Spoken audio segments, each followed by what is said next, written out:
السلام علیکم۔ ایک کمہار چلم تیار کر رہا تھا۔ اس نے مٹی کا گارا بنایا ہوا تھا۔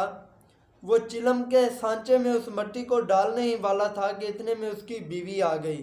اس کی بیوی نے آ کر کمہار سے کہا کہ کیا کر رہے ہو؟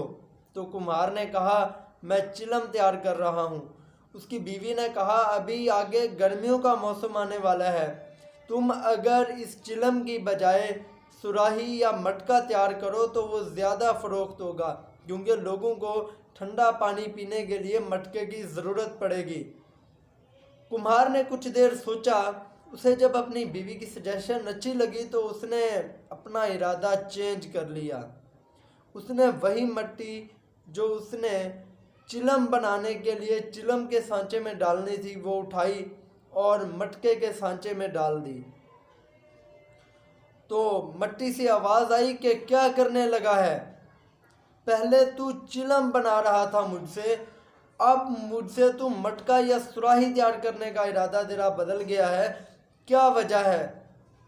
تو کمہار نے کہا میرا مائنڈ چینج ہو گیا ہے، کسی کی بات سن کر میری سوچ تبدیل ہو گئی ہے۔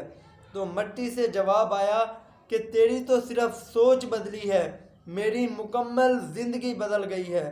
اگر میں چلم بنتی تو لوگ مجھ میں انگارے بھرتے، لوگ مجھ میں تمباکو بھرتے، میں لوگوں کی زندگی کو نقصان دینے کی وجہ بنتی، خود بھی گرم رہتی اور لوگوں کا جسمانی اور دماغی نقصان بھی کرتی۔